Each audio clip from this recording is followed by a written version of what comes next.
Bulldozer न्याय नहीं हो सकता, उसके बाद भी मुख्यमंत्री जो है सुप्रीम कोर्ट की लगातार अवहेलना कर रहे हैं। जनसेवा केंद्र है मोदी जी का, ये मोदी जी कहते हैं कि हम जनता की सेवा के लिए हैं।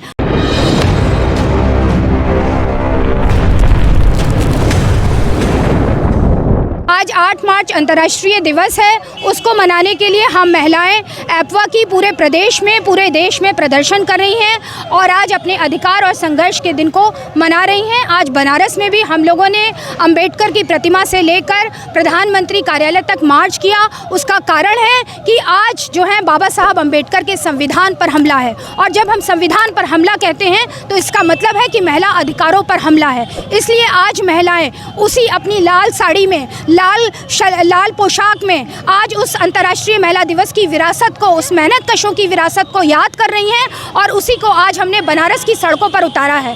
खुद बनारस के अंदर मोदी जी का संसदीय क्षेत्र है, यहाँ इतनी बड़ी बड़ी घटनाएं हो जा रही हैं, लेकिन मोदी जी अपने मन की बात महिलाओं से नहीं बोल पाते हैं। बेटी बचाओ बेटी पढ़ाओ के बस नारे लगाते हैं। आप देखिए BHU IIT के अंदर जिस छात्रा के साथ गैंग रेप हुआ, हम महिलाओं ने प्रदर्शन किया, बलात्कारी अपराधियों की गिरफ्तारी हुई, लेकिन चूंकि वो बीजेपी से जुड़े हुए लोग थे तो उनको जमानत दे दी गई, उनको छोड़ दिया गया। नाबालिग खुशीपाल, जिसके लिए हम लोगों ने लड़ाई लड़ी, हम लोगों ने की शिद्दत से जो है लड़ाई लड़ी, और उसके बाद FIR शिवपुर थाने में दर्ज हुई। 1 साल होने को आया हुआ है, लेकिन कोई कार्रवाई नहीं हुई है। उसका अपहरण हुआ है, लेकिन पुलिस कान में तेल डाल के बैठी हुई है, क्योंकि ये पुलिस, ये प्रशासन सिर्फ गुंडों, बलात्कारियों और अपराधियों का संरक्षण करना जानता है, बेटी पढ़ाओ की जुमलेबाजी करना जानता है, लेकिन हकीकत में बेटियों की सुरक्षा और सम्मान और आज़ादी से उसका कोई लेना देना नहीं है। आज ये खुशीपाल की माँ हमारे साथ आई हुई हैं, और वो अपने अधिकार के लिए, खुशीपाल के न्याय के लिए हम लोग आज फिर यहाँ पर इकट्ठे हुए हैं। फिर हमारी लड़ाई जो है शुरू होगी। मांग ये है कि जो उसके अपराधी हैं, जो अपहरण करता है, उनको ढूंढ के लाइए।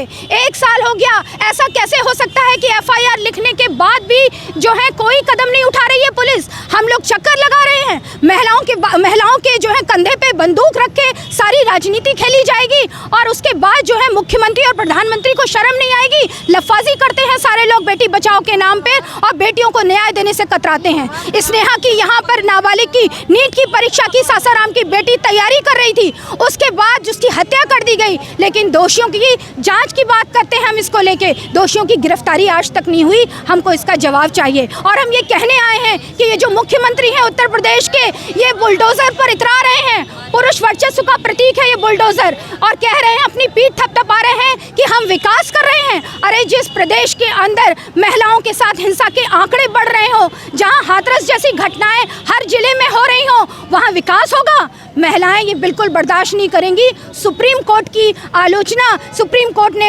योगी सरकार की है कि बुलडोजर न्याय नहीं हो सकता, उसके बाद भी मुख्यमंत्री जो है सुप्रीम कोर्ट की लगातार अवहेलना कर रहे हैं। उनको तो मुख्यमंत्री पद से इस्तीफा दे देना चाहिए, ऐसे मुख्यमंत्री नहीं चाहिए। ये जनसेवा केंद्र है मोदी जी का, ये मोदी जी कहते हैं कि हम जनता की सेवा के लिए हैं, पर जनता, जो मेहनत कश की जनता, जिनके वोट से ये मुख्यमंत्री और प्रधानमंत्री बनते हैं, आज यहाँ बैरिकेडिंग करती गई है। जनसेवा का बोर्ड लगा हुआ है, उस बोर्ड तक महिलाओं को नहीं जाने दे रहे हैं। कह दे प्रधानमंत्री, मुख्यमंत्री कि जिस 1% लोगों की ये राजनीति करते हैं, उस 1% लोगों के वोट से ये जीत जाएंगे, तो लेकिन नहीं, इनको चाहिए मेहनत कशों का वोट, और उसके बाद जब सत्ता में आ जाते हैं तो ये बैरिकेडिंग कर देते हैं, और यहाँ महिलाओं को, गरीब महिलाओं को बोलते हैं तुम यहाँ से वापस जाओ। ये इतनी बड़ी शर्म की बात इस देश के लिए है। महिलाएं ये अपने ऊपर हमला बर्दाश्त नहीं करेंगी, इसलिए हम यहाँ पर अपने न्याय के लिए और अपने आंदोलन की विरासत को याद करने के लिए यहाँ सब इकट्ठे हुए।